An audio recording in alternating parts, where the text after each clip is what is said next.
Hello friends, welcome to police recruitment YouTube channel. ఇంకా ఎవరైనా మా ఛానల్ని సబ్స్క్రైబ్ చేయకుండా చూస్తుంటే ఖచ్చితంగా సబ్స్క్రైబ్ చేసి ఆ వెంటనే వచ్చే బెల్ ఐకాన్ని యాక్టివేట్ చేయండి. ఫ్రెండ్స్, నిరుద్యోగులందరికీ మరొక భారీ గుడ్ న్యూస్ అయితే వచ్చిందండి. ప్రభుత్వ ఉద్యోగాల భర్తీ కోసం మరొక కొత్త నోటిఫికేషన్ విడుదలైంది. Junior secretariat assistant, clerk, data entry operator ఉద్యోగాల భర్తీ కోసం నోటిఫికేషన్ విడుదలైందండి. మొత్తం 3131 పోస్టుల భర్తీ కోసం నోటిఫికేషన్ని విడుదల చేశారు. నోటిఫికేషన్ లింక్ ఈ వీడియో కింద డిస్క్రిప్షన్లో ఇచ్చాను. స్టార్టింగ్లోనే డౌన్లోడ్ నోటిఫికేషన్ అని ఆ లింక్పై క్లిక్ చేసి మీ మొబైల్లోనే నోటిఫికేషన్ని డౌన్లోడ్ చేసుకోవచ్చు. ఇంటర్మీడియట్ విద్యార్హత కలిగినటువంటి అభ్యర్థులందరూ కూడా దరఖాస్తు చేసుకోవడానికి అవకాశం అయితే ఉంటుంది. తెలంగాణ రాష్ట్రంలోని అన్ని జిల్లాల వాళ్ళు ఈ ఉద్యోగాలకు అప్లై చేసుకోవచ్చండి. అదేవిధంగా ఆంధ్రప్రదేశ్ అభ్యర్థులు కూడా అప్లై చేసుకోవచ్చు. ఇవన్నీ కూడా కేంద్ర ప్రభుత్వ ఉద్యోగాలు అనమాట. కేంద్ర ప్రభుత్వ విభాగాల్లో ఖాళీ పోస్టుల భర్తీ కోసం నోటిఫికేషన్ అయితే విడుదల చేస్తారు. ఇకపోతే ఈ ఉద్యోగాలకు సంబంధించినటువంటి రాత పరీక్ష కూడా తెలుగు భాషలో కూడా ఉంటుందండి. తెలుగు మీడియం అభ్యర్థులు తెలుగు మీడియంలో రాయొచ్చు. ఇంగ్లీష్ మీడియం అభ్యర్థులు ఇంగ్లీష్ మీడియంలో కూడా పరీక్ష రాసేదానికి అవకాశం అయితే ఉంటుందన్నమాట. మేల్ క్యాండిడేట్స్, ఫిమేల్ క్యాండిడేట్స్ అందరూ కూడా అప్లై చేసుకోవడానికి అవకాశం అయితే ఉంటుంది. ఫ్రెండ్స్, నోటిఫికేషన్ సంబంధించినటువంటి పూర్తి వివరాలన్నీ ఇప్పుడు మనం తెలుసుకున్నాం. మనకి నోటిఫికేషన్ వచ్చేసి స్టాఫ్ సెలక్షన్ కమిషన్ నుంచి రావడం జరిగిందండి. SSC CHSL notification. ఫ్రెండ్స్, ఇక్కడ చూడొచ్చు మీరు combined higher secondary level examination 2025 అనేసి ఇచ్చారనమాట. ఎస్ఎస్సి సిహెచ్ఎస్ఎల్ నోటిఫికేషన్ అండి. నిన్నటి రోజు సాయంకాలం ఈ నోటిఫికేషన్ అయితే విడుదల కావడం జరిగింది. ఈ ఉద్యోగాలకు ఆన్లైన్లో అప్లై చేసుకోవడానికి అవకాశం అయితే ఉంటుంది.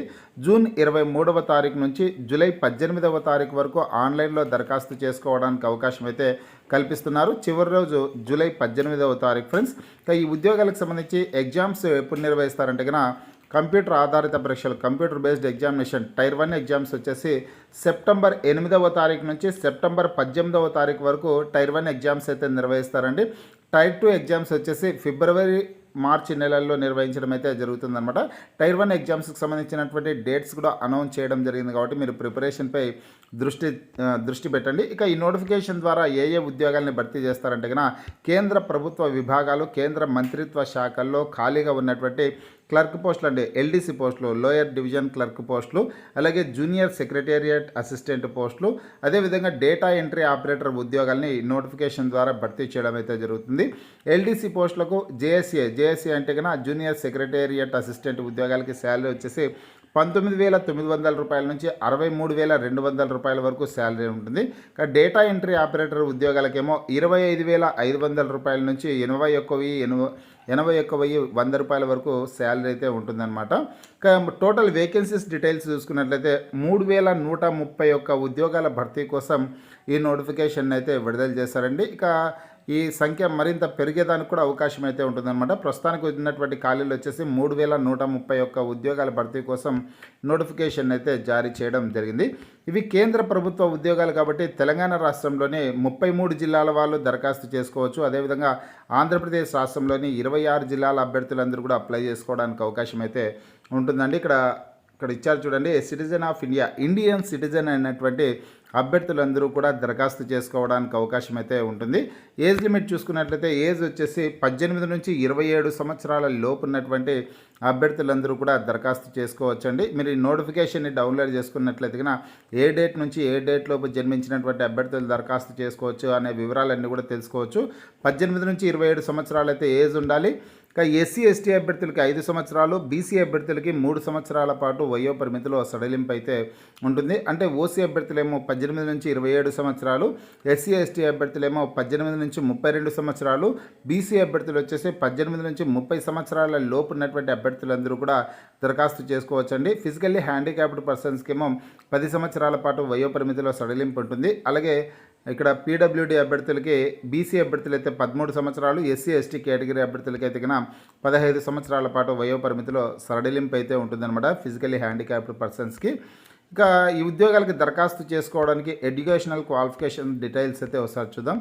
ఇంటర్మీడియట్ అర్హత కలిగినటువంటి అభ్యర్థులందరూ కూడా దరఖాస్తు చేసుకోవడానికి అవకాశం అయితే ఉంటుందండి. ఇక్కడ చూడొచ్చు మీరు, ఎసెన్షియల్ ఎడ్యుకేషనల్ క్వాలిఫికేషన్స్ వచ్చేసిందను ఇక్కడ 12th స్టాండర్డ్ అనేసి ఇచ్చారంటే 12వ తరగతి అంటే కన్నా ఇంటర్మీడియట్ విద్యార్హత కలిగినటువంటి అభ్యర్థులందరూ కూడా ఈ ఎల్డీసీ ఉద్యోగాలకి జూనియర్ సెక్రటేరియట్ అసిస్టెంట్ పోస్టులకి డేటా ఎంట్రీ ఆపరేటర్ ఉద్యోగాలకు అప్లై చేసుకోవడానికి అవకాశం ఉంటుంది.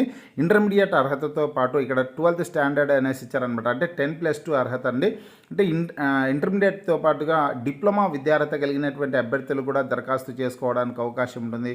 అదేవిధంగా 10వ తరగతి పాస్ అయిన తర్వాత ITI 2 years కోర్స్ చేసినటువంటి అభ్యర్థులు కూడా దరఖాస్తు చేసుకోవడానికి అవకాశం అయితే ఉంటుందన్నమాట. ఈ పోస్టులలో ఒక డిపార్ట్మెంట్కి సంబంధించి డిశ్చార్జ్ చూడవచ్చు.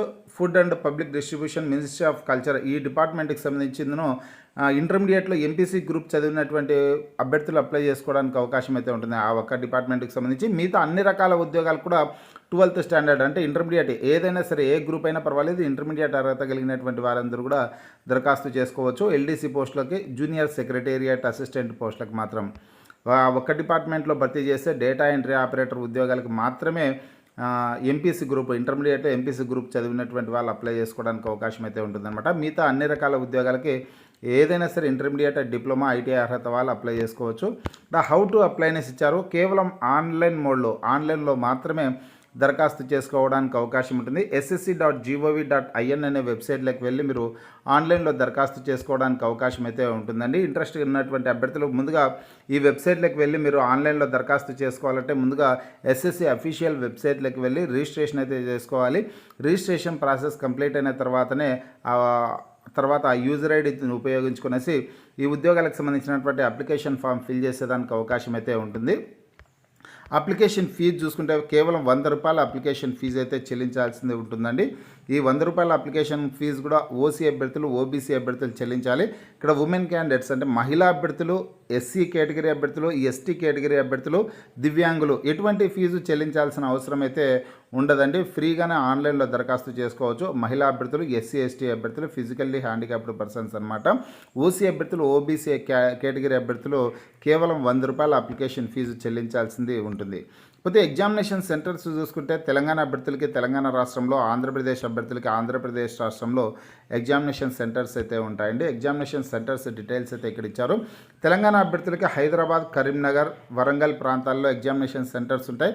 ఆంధ్రప్రదేశ్ అభ్యర్థులకి ఏమో చీరాల, గుంటూరు, కాకినాడ, కర్నూలు, నెల్లూరు, రాజమండ్రి, తిరుపతి, విజయనగరం, విజయవాడ, విశాఖపట్నం, శ్రీకాకుళం ఈ ప్రాంతాల్లో AP అభ్యర్థులకి ఎగ్జామినేషన్ సెంటర్స్ అయితే ఉంటాయన్నమాట. ఇక సెలక్షన్ ప్రాసెస్ చూసుకుంటే స్కీమ్ ఆఫ్ ఎగ్జామినేషన్ చూసుకుంటే కన్నా సెలక్షన్ ప్రాసెస్ వచ్చేసి Tier 1, Tier 2 exams, skill test, typing test ఆధారంగా అభ్యర్థులను అయితే ఎంపిక చేస్తారండి. ఇక్కడ ముందుగా Tier 1 ఎగ్జామినేషన్ ఉంటుంది. అందులో క్వాలిఫై అయినటువంటి అభ్యర్థులకి Tier 2 ఎగ్జామినేషన్ అయితే ఉంటుంది.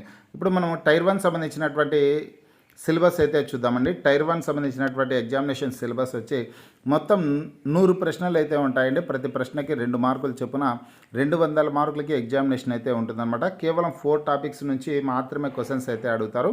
English language, general intelligence, quantitative aptitude, general awareness ఈ 4 టాపిక్స్ నుంచి మాత్రమే ప్రశ్నలు ఉంటాయి. ప్రతి టాపిక్ నుంచి 25 క్వశ్చన్స్ అయితే ఉంటాయన్నమాట. మొత్తం 100 ప్రశ్నలు ఉంటాయి. 200 మార్కులకి ఎగ్జామినేషన్ అయితే నిర్వహించడం జరుగుతుంది. ఫ్రెండ్స్, ఇక ఈ క్వశ్చన్ పేపర్ అనేది తెలుగు లాంగ్వేజ్లో కూడా ఉంటుందండి. ఇంగ్లీష్ మీడియం అభ్యర్థులు ఇంగ్లీష్ లాంగ్వేజ్లో, తెలుగు మీడియం అభ్యర్థులు తెలుగు లాంగ్వేజ్లో కూడా పరీక్ష రాసేదానికి అవకాశం అయితే ఉంటుంది. ఈ వార్త మంచి శుభవార్తగా చెప్పుకోవచ్చు. ఇక Tier 2కి సంబంధించినటువంటి ఎగ్జామినేషన్ సిలబస్ డీటెయిల్స్ అన్ని కూడా నోటిఫికేషన్లో క్లియర్గా ఇచ్చారు. మీరు నోటిఫికేషన్ని డౌన్లోడ్ చేసుకునేసి ఆ వివరాలన్నీ కూడా మరొకసారి చదువుకునే ప్రయత్నం అయితే చేయండి.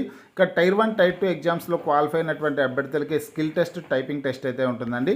ఇక స్కిల్ టెస్ట్ వచ్చేసిందనో స్కిల్ టెస్ట్ అనేది డేటా ఎంట్రీ ఆపరేటర్ అభ్యర్థులకి స్కిల్ టెస్ట్ అయితే డేటా ఎంట్రీ ఆపరేటింగ్ సంబంధించినటువంటి టెస్ట్ అయితే నిర్వహిస్తారు.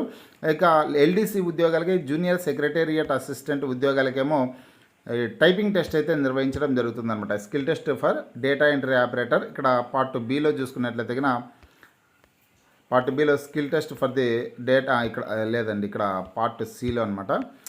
Typing test for the post of LDC, JSC అంటే కన్నా జూనియర్ సెక్రటేరియట్ అసిస్టెంట్ ఉద్యోగాలు అనమాట. డేటా ఎంట్రీ ఆపరేటర్ ఉద్యోగాలకేమో రాత పరీక్షతో పాటు డేటా ఎంట్రీ టెస్ట్ అయితే ఉంటుంది.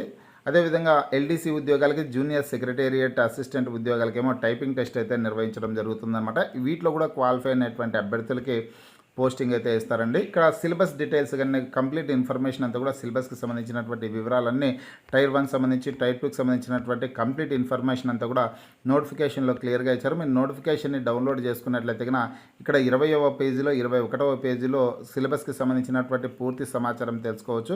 20, 21, 22 పేజీల్లో సిలబస్ అంతా కూడా తెలుసుకోవడానికి అవకాశం అయితే ఉంటుంది.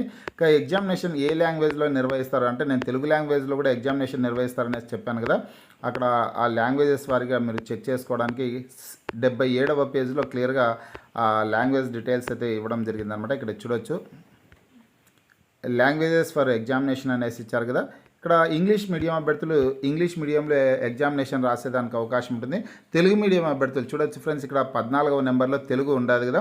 తెలుగు మీడియం అభ్యర్థులు తెలుగు లాంగ్వేజ్లో పరీక్ష రాసేదానికి అవకాశం అయితే ఉంటుందన్నమాట. తెలుగు మీడియం అభ్యర్థులు అంటే ఆంధ్రప్రదేశ్, తెలంగాణ రాష్ట్రాలకు సంబంధించినటువంటి అభ్యర్థులకి లోకల్ లాంగ్వేజ్ తెలుగు కాబట్టి తెలుగు భాషలో కూడా పరీక్ష రాయొచ్చు. ఇంగ్లీష్ మీడియం అభ్యర్థులు ఇంగ్లీష్ మీడియంలో కూడా పరీక్ష రాసేదానికి అవకాశం అయితే ఉంటుందండి.